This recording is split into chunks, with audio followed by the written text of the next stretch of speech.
नए army chief के मामले के ऊपर हुकूमत और इस्टेब्लिशमेंट के दरमियान इख्तलाफ मौजूद। ये फैसला किस तरह से होगा, समरी के ऊपर किसने किससे क्यों झूठ बोला, पहले 3 नाम अब 6 नाम कैसे हुए, और इमरान खान का लॉन्ग मार्च नहीं रहेगा और धरना नहीं रहेगा। इस्टेब्लिशमेंट और इमरान खान के दरमियान कुछ चीज़ों के ऊपर मुज़ाकरात कैसे कामयाब हुए और क्या होने जा रहा है, आज इन पहलू के ऊपर आपसे बात करेंगे। अस्सलाम वालेकुम, आप देख रहे हैं गोरखधंधा। अबरार कुरैशी आपसे मुखातिब हूँ। आर्मी चीफ का मामला अभी तक ना सुलझ सका और ये एक गोरखधंधा बन गया। इस गोरखधंधे को सुलझाने के लिए मीडिया का इस्तेमाल भी किया गया। आसिफ जरदारी साहब भी वज़ीर-ए-आज़म हाउस में उनसे मिले, DGI की भी गुज़श्ता रोज़ मुलाकात हुई। इन तमाम चीज़ों से आपको बाखबर रखा हमने। अब सबसे पहले बात करते हैं, इख्तलाफ तो मौजूद है कि समरी का मामला क्या था। GHQ वालों ने कहा हमने समरी भेज दी, हुकूमत ने कहा, वज़ीर-ए-आज़म ने और मरियम औरंगज़ेब ने ट्वीट करके कि हमें समरी मौसूल नहीं हुई। क्या दानू झूठ बोल रहे थे या दानू सच बोल रहे थे? इसका जवाब कुछ ऐसे है कि दानू सच्चे थे और दानू झूठे भी थे।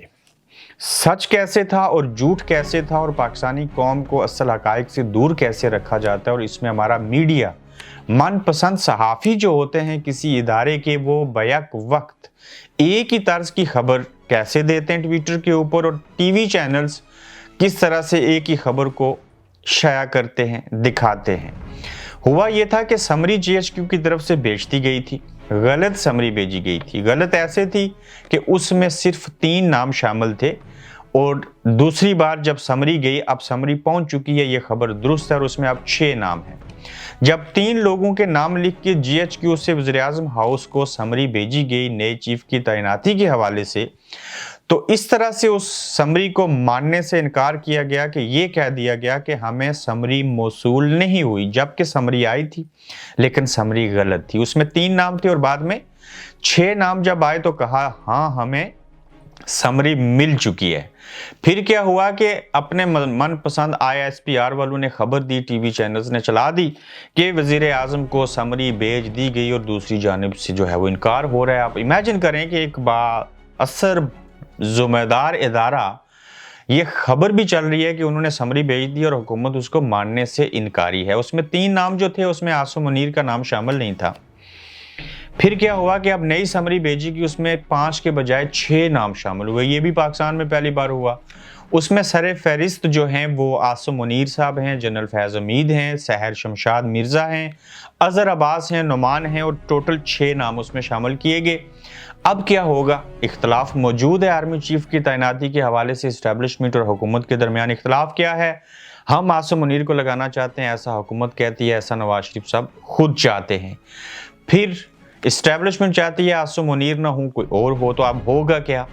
इख्तियार किसके पास है और ताकत किसके पास है? इख्तियार और ताकत में फ़र्क है। इख्तियार के साथ साथ ताकत हो तो फिर उसमें निखार पैदा होता है। सिर्फ इख्तियार हो, ताकत ना हो, आप मजबूर और लाचार हों, किसी की मुलाजमत कर रहे हों, तो फिर वहाँ पे इख्तियार भी बेइख्तियार हो जाता है। अब हुकूमत आसिम मुनीर साहब को अगर नहीं लगाती तो फिर ज़ाहिर है इस्टेब्लिशमेंट की बात मानी जाएगी। अगर इस्टेब्लिशमेंट की बात नहीं मानी जाती तो आसिम मुनीर को लगाएंगे। हो सकता है कि काबीना का इजलास बुलाकर जो शहबाज शरीफ से वज़ीर-ए-आज़म, वो अपने बड़े भाई की बात को मानते हुए, पार्टी की चीज़ों को मद्देनज़र रखते हुए, मुस्तकबिल की सियासत को, मुस्तकबिल के सियासी सिनेरियो समेत हुकूमती ढांचा कैसे बनेगा, इनको जलसे जुलूस करने में ताकत कैसे मिलेगी, इक़्तिदार में कैसे आ सकेंगे, उन चीज़ों को मद्देनज़र रखते हुए इस बात का फैसला करना होगा कि आसिम मुनीर साहब को कैसे लगाएं। काबीना का इजलास बुला के वज़ीर-ए-आज़म खुद से ये ब्लंडर कर सकते हैं कि हमने आसिम मुनीर को आर्मी चीफ लगा दिया। दूसरी जानिब अगर ये ऐसा करते हैं तो हो सकता है अपने मनपसंद सहाफ़ियों से, ISPR से खुद ही खबर चला दी जाए, चूँकि वही असल फैसला करते हैं कि हमने आर्मी चीफ फलां बंदा बन गया, बल्ले बल्ले खुशियाँ मनाई जा रही हैं और सारा कुछ हो जाएगा। हो सकता है उस निज़ाम के नीचे वो दब जाएं और सामने से रिएक्शन करने के जो है वो काबिल ना रहे हुकूमत। लेकिन ये हादसा जो है एक बड़ा हादसा रुनमा हो सकता है हुकूमत के दरमियान, यानी कि नून लीग और इस्टेब्लिशमेंट के दरमियान। इस सारे अमल के दौरान इमरान खान साहब जो थे वो तकरीबन बाहर हो चुके हैं। वो कहते हैं कि नए आर्मी चीफ को खुशामदीद कहेंगे। उनकी भी कुछ मर्जी और मंशा शामिल हैं। PTI के एक वकील जो हैं वो भी सुप्रीम कोर्ट में चले गए। देखते हैं اب اختلاف اور یہ ساری چیزیں، اختیارات اور طاقت کا کون صحیح اور کس جگہ پہ جا کے استعمال کرتا ہے اور کس کو اس بات کا فائدہ پہنچ سکتا ہے، لیکن تاحال نعاس و منیر کے اوپر مسلم لیگ نون یعنی کہ حکومت، یعنی کہ وزیر اعظم جو ہیں وہ بازد ہیں کہ ان کو لگائیں گے۔ اس کی وجوہات بتا چکے ہوئے ہیں، اس کا تعلق اگلی حکومت بنانے کے ساتھ ہے، چونکہ آصف زرداری باجوہ صاحب کے ساتھ مل کے اپنی مرضی کا چیف لگانا چاہتے ہیں تاکہ پاکستان پیپلز پارٹی حکومت میں آئے، نہ کہ نون لیگ، نہ کہ پی ڈی ایم۔ تو عمران خان تو عوامی طاقت سے سروائیو کر جائیں گے، مگر ان کا کیا ہوگا یہ وہی جواب دے سکتے ہیں۔ اچھا، عمران خان اور اسٹیبلشمنٹ کے درمیان جو ہے وہ بڑی چیزیں طے ہوئی ہیں۔ طے کیا ہوا؟ اب طے ہونے کے بعد لانگ مارچ نہیں رہے گا، دھرنا نہیں ہوگا، یہ ایک جلسے کی شکل اختیار کرے گا اور عوام اس میں آئیں گے اور اس کے بعد کہانی ختم ہو جائے گی، جو کہ ایک اچھی بات ہے۔ پھر اس میں بم پروف، بلٹ پروف جو ہے وہ گاڑی، کنٹینر، جو بھی چیز ہوگی اس میں خان صاحب آئیں گے، تقریر کریں گے۔ اگر عوام اچھی بڑی خاصی تعداد میں آگے تو یہ عمران خان کے لیے نہایت ہی ضروری ہے سیاسی طور پہ، چونکہ معاملہ بچ جائے گا پھر الیکشن کروانے کا، الیکشن ہونے کا۔ یہ بات تو اب تک طے نہیں ہوئی، مگر آرمی چیف کا معاملہ جو ہے وہ سلجھ جانے کے بعد جلسہ کر کے خان صاحب واپس چلے جاتے ہیں تو اس میں بھی بہتری ہے۔ اس میں ہوا کیا؟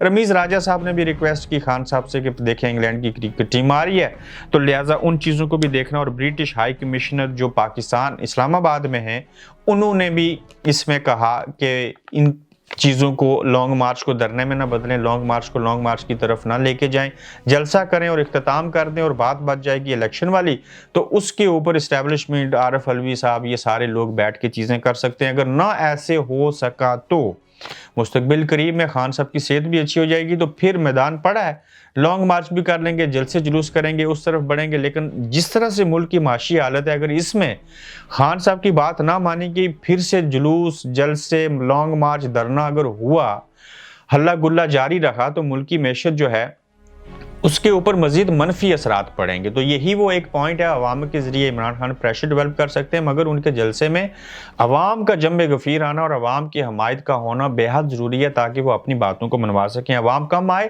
تو سیاسی طور کے اوپر عمران خان کو بہت بڑا نقصان ہوگا، اور یقیناً حملے کے بعد خان صاحب جب خود فزیکلی پبلک کے سامنے آئیں گے تو عوام ان کو دیکھنے، عوام ان کو سننے اور ہمدردی کے طور پہ اور نظریے کی بنیاد کے اوپر اور ان کے ساتھ چلنے کے لیے ضرور سامنے آئیں گے۔ کمی پیشی کی صورت میں خان صاحب کو سیاسی طور پہ نقصان ہوگا، اور مستقبل قریب کے اندر اگر یہ بات الیکشن قبل از وقت نہ ہونے کی مانی گئی تو پھر اس کے اوپر اور برے اثرات پڑیں گے اور ملک کی معیشت ایسے نہیں چلے گی، مزید مہنگائی ہوگی اور حالات خراب ہوں گے۔ یہ حکومت کو بھی پتہ ہے، فائنانس منسٹر اسحاق ڈار صاحب کو بھی پتہ ہے، اسٹیبلشمنٹ کو بھی پتہ ہے۔ اس وجہ سے لگ یہ رہا ہے کہ آرمی چیف کا معاملہ سلجھنے کے بعد جو بیچ میں الیکشن کی بات رہ جائے گی اس کو بھی یہ سلجھا لیں گے۔ تاہم دیکھنا یہ ہوگا کہ وزیر اعظم، حکومت، مسلم لیگ نون جو ہے وہ آرمی چیف اپنی مرضی کا لگوا سکے گی یا نہیں۔ اس سارے عمل کے دوران پاکستان تحریک انصاف اس وقت تماشائی بنی ہے، وہ تماشا دیکھ رہے ہیں اور وہ بھی یہی چاہتے ہیں کہ کوئی بلنڈر ہو اور نون لیگ کے مراسم جو ہیں وہ اسٹیبلشمنٹ کے ساتھ خراب ہوں۔ چونکہ اب مستقبل قریب میں پاکستان پیپلز پارٹی اور نون لیگ مساق جمہوریت کے تحت اکٹھے نہیں چلیں گے۔ جو کچھ کرنا تھا، جس نے جو سمجھنا تھا، جو سیاست کرنی تھی، جو گین کرنا تھا، وہ چیزیں ہو چکی ہیں۔ اب مستقبل کی بات ہو رہی ہے۔ دو آگ اور پانی ایک ساتھ نہیں رہ سکتے۔ اگر ایک ساتھ ہوں گے تو پانی آگ کو بجھا دے گا یا آگ خود ہی نہیں لگ سکے گی۔ تو ان حالات سے یہ لگ رہا ہے کہ آرمی چیف کی تعیناتی جو ہے وہ مستقبل کی سیاست کا تعین کرے گی، اور کون کس کے ساتھ ہے اس کا بھی فیصلہ ہوگا۔ اور اس سارے عمل کے دوران اگر کسی کو فائدہ ہو رہا ہے تو وہ ہیں عمران خان۔ چونکہ اسٹیبلشمنٹ کو سمجھ آ گئی کہ نون لیگ کو خود حکومت دی، وہ اڑ گئے، تو کل یہ عمران خان کی طرح اگر ان کے پاس اسٹریٹ پاور ہوتی، یہ ساری چیزیں ہوتی، تو پھر یہ ہمارا کیا حشر کرتے۔ تو تجربے سے ہی گزر کے سمجھ آتی ہے، لیکن اس سارے عمل کے دوران کس نے کس طرح سے اسٹیبلشمنٹ کو آنکھیں دکھائی، یہ کریڈٹ بھی عمران خان کو جاتا ہے، جنہوں نے بولنے کے اوپر مجبور اور لاچار کر دیا باقیوں کو بھی۔ لیکن یہ ووٹ کو عزت دینے والے جب اپنا نظریہ چھوڑ چکے اور دوبارہ کوئی سیاسی شہید اگر ہونا چاہیں گے تو یہ پھر بھی عمران خان کی سطح کے اوپر نہیں پہنچ سکیں گے، چونکہ سب سے پہلے تو ان کو جلسے میں لوگ لانے، پھر الیکشن میں ووٹ حاصل کرنے، اور پھر جا کے کامیابی ہوگی۔ اور ایسے حالات नून लीग के लिए भी नहीं है और पीपल्स पार्टी के लिए भी सवाए सिंध के नहीं है। देखते हैं कि आर्मी चीफ चंद दिनों की बात है ये ऊंट किस करवट बैठता है। अगले एपिसोड में फिर आपसे मुलाकात होगी। इजाजत दीजिए, अल्लाह हाफिज। आप देख रहे हैं गोरखधंधा अब्रार कुरैशी के साथ।